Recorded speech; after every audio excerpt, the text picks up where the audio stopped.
In other news, President Donald Trump is kicking off a trade war with America's three biggest trading partners. Well, experts tell our Armand Rahman dairy farmers are preparing for an uncertain future.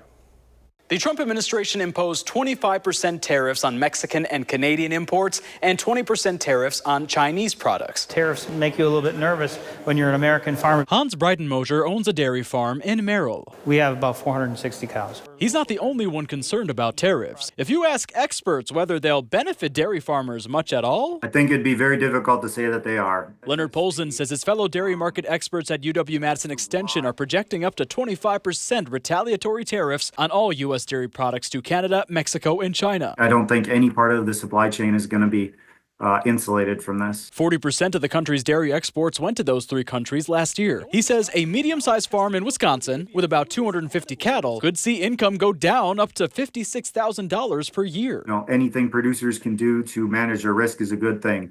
One thing right now is that dairy margin coverage, which is offered through USDA Farm Service Agency, is still open. About 90% of Wisconsin's dairy is made into cheese. About 40% of the cheese exported from the United States moves to Mexico. It's our number one market. The executive director of the Wisconsin Cheesemakers Association says right now there are a lot of unknowns. We would hope that this is a temporary situation and that goals are met through these tactics, and that we don't see any sort of disruption for a long time. Hans feels the president didn't factor farmers into account when making this decision. You know, when it comes to milk production or making cheese and the economy of the state of Wisconsin, it's just simply lost on him. How could he know that? But that means getting input from those folks who are in the trenches. Reporting in Madison, Armand Rahman, News 3 Now.